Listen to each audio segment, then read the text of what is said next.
بسم اللہ الرحمن الرحیم۔ غزوہ بدر میں مشرکین مکہ کو عبرتناک شکست۔ اللہ تعالیٰ نے قرآن مجید میں ارشاد فرمایا ہے، اے نبی صلی اللہ علیہ وسلم، مومنوں کو جنگ پر ابھارو۔ اگر تمہارے 20 آدمی ایسے ہوں جو ثابت قدم رہنے والے ہوں تو وہ 200 پر غالب آ جائیں گے، اور اگر تمہارے 100 آدمی ہوں گے تو وہ کافروں کے 1000 پر غالب آ جائیں گے، کیونکہ وہ کافر ایسے لوگ ہیں جو سمجھ نہیں رکھتے۔ سورۃ الانفال آیت نمبر 65۔ نبی کریم صلی اللہ علیہ وآلہ وسلم صحابہ کے درمیان تشریف لائے اور انہیں جنگ پر ابھارنے کے لیے فرمایا، قسم ہے اس ذات کی جس کے قبضے میں محمد صلی اللہ علیہ وسلم کی جان ہے، جو شخص بھی آج ان مشرکوں کے مقابلے میں صبر اور ہمت کے ساتھ لڑے گا، ان کے سامنے سینہ تانے جمع رہے گا اور پیٹھ نہیں پھیرے گا، اللہ تعالیٰ اسے جنت میں داخل کرے گا۔ حضرت عمیر بن حمام رضی اللہ عنہ اس وقت کھجوریں کھا رہے تھے۔ یہ الفاظ سن کر کھجوریں ہاتھ سے گرا دیں اور بولے، واہ واہ، تو میرے اور جنت کے درمیان صرف اتنا فاصلہ ہے کہ ان کافروں میں سے کوئی مجھے قتل کر دے۔ یہ کہتے ہی تلوار سونت کر دشمنوں سے بھڑ گئے اور لڑتے لڑتے شہید ہو گئے۔ حضرت عوف بن عفرہ رضی اللہ عنہ نے آپ صلی اللہ علیہ وسلم سے پوچھا، اے اللہ کے رسول، بندے کے کس عمل پر اللہ کو ہنسی آتی ہے؟ یعنی اس کے کون سے عمل سے اللہ تعالیٰ بہت خوش ہوتے ہیں؟ جواب میں آپ صلی اللہ علیہ وسلم نے ارشاد فرمایا، جب کوئی مجاہد زیرہ بختر پہنے بغیر دشمن پر حملہ آور ہو۔ یہ سنتے ہی انہوں نے اپنے جسم سے زیرہ بختر اتار کر پھینک دی اور تلوار سونت کر دشمن پر ٹوٹ پڑے، یہاں تک کہ لڑتے لڑتے شہید ہو گئے۔ حضرت معبد بن وہب رضی اللہ عنہ دونوں ہاتھوں میں تلوار لے کر جنگ میں شریک ہوئے۔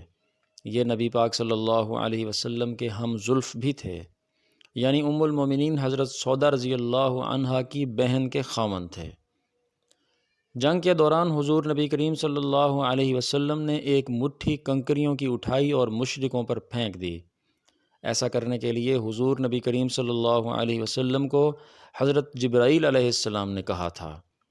کنکریوں کو مشرکوں کی طرف پھینکتے وقت حضور صلی اللہ علیہ وسلم نے ارشاد فرمایا، یہ چہرے خراب ہو جائیں۔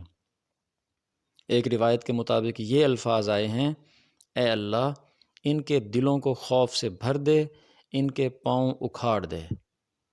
اللہ کے حکم اور حضور صلی اللہ علیہ وسلم کی دعا سے کوئی کافر ایسا نہ بچا جس پر وہ کنکریاں نہ گری ہوں۔ ان کنکریوں نے کافروں کو بدحواس کر دیا۔ آخر نتیجہ یہ نکلا کہ وہ شکست کھا کر بھاگے۔ مسلمان ان کا پیچھا کرنے لگے، انہیں قتل اور گرفتار کرنے لگے۔ کنکریوں کی مٹھی کے بارے میں اللہ تعالیٰ نے قرآن کریم میں ارشاد فرمایا ہے، ترجمہ، اور اے نبی صلی اللہ علیہ وسلم، کنکریوں کی مٹھی آپ نے نہیں بلکہ ہم نے پھینکی تھی۔ سورۃ الانفال آیت نمبر 17۔ حضور نبی کریم صلی اللہ علیہ وسلم نے کافروں کے شکست کھا جانے کے بعد اعلان فرمایا، مسلمانوں میں جس نے جس کافر کو مارا ہے اس کا سامان اسی مسلمان کا ہے، اور جس مسلمان نے جس کافر کو گرفتار کیا وہ اسی مسلمان کا قیدی ہے۔ وہ کافر جو بھاگ کر نہ جا سکے انہیں گرفتار کر لیا گیا۔ اس جنگ میں حضرت ابو عبیدہ بن الجراح رضی اللہ عنہ نے اپنے باپ کو قتل کیا۔ پہلے خود باپ نے بیٹے پر وار کیا تھا، لیکن یہ وار حضرت ابو عبیدہ رضی اللہ عنہ بچا گئے اور خود اس پر وار کیا جس سے وہ مارا گیا۔ اس پر اللہ تعالیٰ نے یہ آیت نازل فرمائی، جو لوگ اللہ پر اور قیامت کے دن پر پورا پورا ایمان رکھتے ہیں، آپ انہیں نہ دیکھیں گے کہ ایسے شخصوں سے دوستی رکھتے ہیں جو اللہ اور رسول کے خلاف ہیں، اگرچہ وہ ان کے بیٹے یا بھائی یا خاندان میں سے کیوں نہ ہوں۔ سورۃ المجادلہ آیت نمبر 23۔ اس جنگ میں حضرت عبد الرحمن بن عوف رضی اللہ عنہ نے امیہ بن خلف اور اس کے بیٹے کو قیدی بنا لیا۔ اسلام سے پہلے مکہ میں یہ شخص حضرت عبد الرحمن بن عوف رضی اللہ عنہ کا دوست رہا تھا، اور یہی وہ امیہ بن خلف تھا جو حضرت بلال رضی اللہ عنہ پر بے تحاشا ظلم کرتا رہا تھا۔ حضرت عبد الرحمن بن عوف رضی اللہ عنہ ان دونوں کو لیے میدان جنگ سے گزر رہے تھے کہ حضرت بلال رضی اللہ عنہ کی نظر امیہ بن خلف پر پڑ گئی۔ حضرت بلال رضی اللہ عنہ نے اسے دیکھا تو بلند آواز میں پکارے، کافروں کا سردار امیہ بن خلف یہ رہا۔ اگر امیہ بچ گیا تو سمجھو میں نہیں بچا۔ حضرت عبد الرحمن بن عوف رضی اللہ عنہ کو امیہ اپنے بیٹے کے ساتھ ادھر ادھر بھاگتا نظر آیا تھا۔ حضرت عبد الرحمن بن عوف کے ہاتھ میں کئی زرہیں تھیں، یہ مال غنیمت میدان جنگ سے ملا تھا، لیکن جو ہی انہیں امیہ اور اس کا بیٹا نظر آیا انہوں نے زرہیں گرا دیں اور ان دونوں کو پکڑ لیا۔ اس طرح یہ دونوں اب ان کے قیدی بن گئے۔ یہ انہیں لیے جا رہے تھے کہ حضرت بلال نے انہیں دیکھ لیا اور پکارنے لگے، یہ رہا امیہ بن خلف۔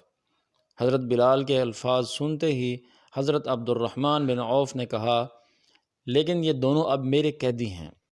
حضرت بلال رضی اللہ عنہ نے پھر وہی الفاظ کہے، اگر آج امیہ بچ گیا تو سمجھو میں نہیں بچا۔ ساتھ ہی حضرت بلال رضی اللہ عنہ نے لوگوں کو پکارا، اے انصاریو، اے اللہ کی طرف سے مددگارو، یہ کافروں کا سردار امیہ بن خلف ہے، اگر یہ بچ گیا تو سمجھو میں نہیں بچا۔ یہ سن کر انصاری ان کی طرف دوڑ پڑے، انہوں نے چاروں طرف سے انہیں گھیر لیا۔ حضرت بلال رضی اللہ عنہ نے تلوار کھینچ لی اور اس پر وار کیا۔ حضرت عبد الرحمن بن عوف رضی اللہ عنہ نے امیہ کو بچانے کے لیے اس کے بیٹے کو آگے کر دیا۔ امیہ جاہلیت کے زمانے میں ان کا دوست رہا تھا، اسی دوستی کے ناطے حضرت عبد الرحمن بن عوف رضی اللہ عنہ اسے قتل ہونے سے بچانا چاہتے تھے۔ ادھر حضرت بلال رضی اللہ عنہ پر اس کے قتل کی دھن پوری طرح سوار تھی۔ حضرت بلال رضی اللہ عنہ کی تلوار امیہ کے بیٹے کو لگی، وہ زخمی ہو کر گرا۔ اسے گرتے دیکھ کر امیہ بھیانک انداز میں چیخا۔ یہ چیخ حد درجے خوفناک اور ہولناک تھی۔ ساتھ ہی تلواریں بلند ہوئیں اور امیہ کے جسم میں اتر گئیں۔ امیہ کو بچانے کے سلسلے میں حضرت عبد الرحمن بن عوف رضی اللہ عنہ خود بھی معمولی سے زخمی ہوئے تھے۔ وہ کہا کرتے تھے، اللہ تعالیٰ بلال پر رحم فرمائے، میرے حصے میں نہ زرہیں آئیں نہ قیدی۔ ایسے میں حضور نبی کریم صلی اللہ علیہ وسلم نے دریافت فرمایا، کسی کو نوفل بن خویلد کا بھی پتہ ہے؟ جواب میں حضرت علی رضی اللہ عنہ نے عرض کیا، اللہ کے رسول، اسے میں نے قتل کیا ہے۔ یہ سن کر آپ صلی اللہ علیہ وسلم نے ارشاد فرمایا، اللہ اکبر، اللہ کا شکر ہے جس نے اس شخص کے بارے میں میری دعا قبول فرمائی۔ جنگ شروع ہونے سے پہلے اس نوفل بن خویلد نے بلند آواز میں کہا تھا، اے گروہ قریش، آج کا دن عزت اور سربلندی کا دن ہے۔ اس کی بات سن کر آپ صلی اللہ علیہ وسلم نے ارشاد فرمایا تھا، اے اللہ، نوفل بن خویلد کا انجام مجھے دکھلا۔ اس کے بعد رسول اللہ صلی اللہ علیہ وسلم نے حکم دیا، قتل ہونے والے کافروں میں ابو جہل کی لاش کو تلاش کیا جائے۔ ابو جہل نے جنگ شروع ہونے سے پہلے کہا تھا، اے اللہ، دونوں دینوں یعنی اسلام اور کفار کے خود ساختہ دین میں جو دین تیرے نزدیک افضل اور پسندیدہ ہو اس کی مدد فرما اور نصرت فرما۔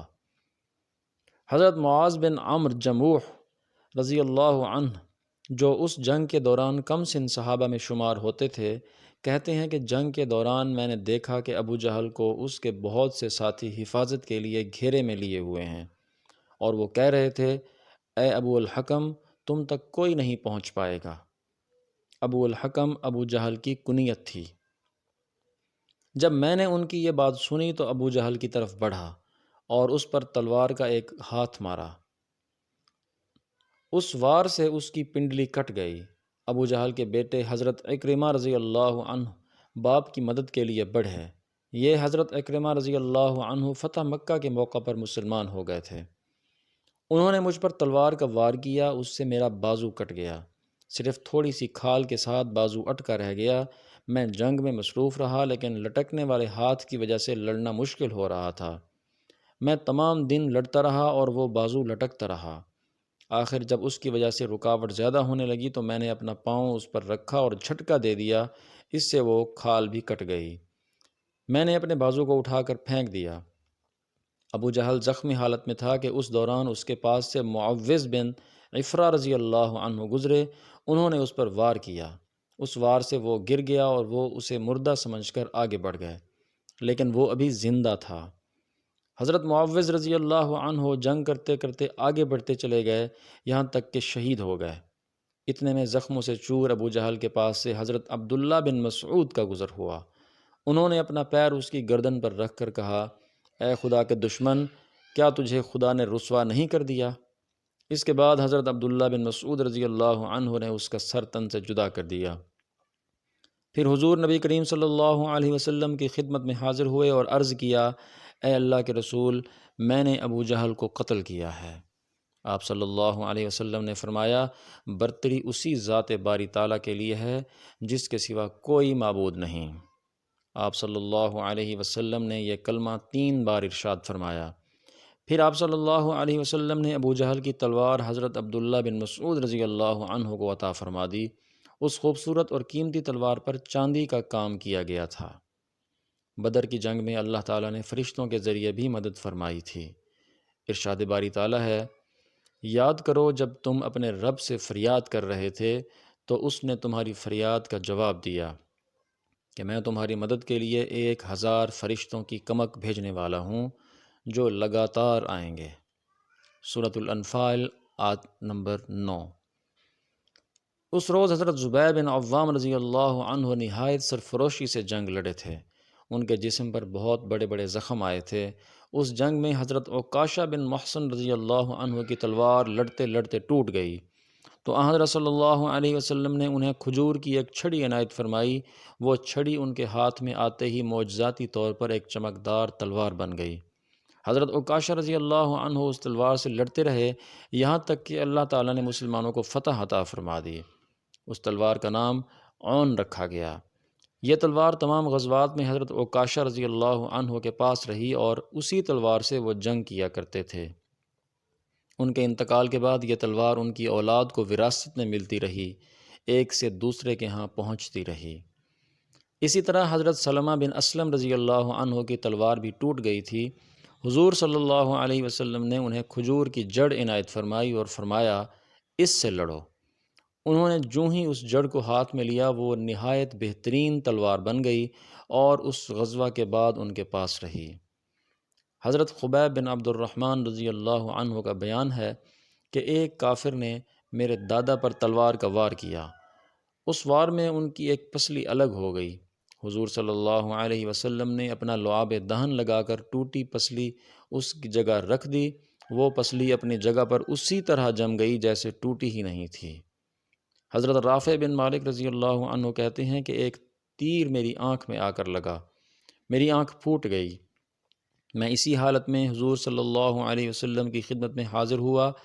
آپ صلی اللہ علیہ وسلم نے میری آنکھ میں اپنا لعاب دہن ڈال دیا۔ آنکھ اسی وقت ٹھیک ہو گئی اور زندگی بھر اس آنکھ میں کبھی کوئی تکلیف نہیں ہوئی۔ اب آپ صلی اللہ علیہ وسلم نے حکم فرمایا کہ مشرکوں کی لاشوں کو ان جگہوں سے اٹھا لایا جائے جہاں جہاں ان کے قتل ہونے کی نشاندہی کی تھی۔ حضرت عمر رضی اللہ تعالیٰ عنہ فرماتے ہیں کہ نبی کریم صلی اللہ علیہ وسلم نے جنگ سے ایک دن پہلے ہی ہمیں بتا دیا تھا کہ انشاءاللہ کل یہ عتبہ بن ربیعہ کے قتل ہونے کی جگہ ہوگی، یہ شیبہ بن ربیعہ کے قتل کی جگہ ہوگی، یہ امیہ بن خلف کے قتل ہونے کی جگہ ہوگی۔ آپ صلی اللہ علیہ وسلم نے اپنے دست مبارک سے ان جگہوں کی نشاندہی فرمائی تھی۔ اب جب لاشیں جمع کرنے کا حکم ملا اور صحابہ کرام لاشوں کی تلاش میں نکلے تو کافروں کی لاشیں بالکل انہی جگہوں پر پڑی ملیں۔ حضور صلی اللہ علیہ وسلم نے ان تمام لاشوں کو ایک گڑھے میں ڈالنے کا حکم فرمایا۔ سیرت کا یہ مبارک سلسلہ جاری ہے۔ آپ سے گزارش ہے کہ چینل کو سبسکرائب کریں، ویڈیو کو لائک کریں اور شیئر کریں۔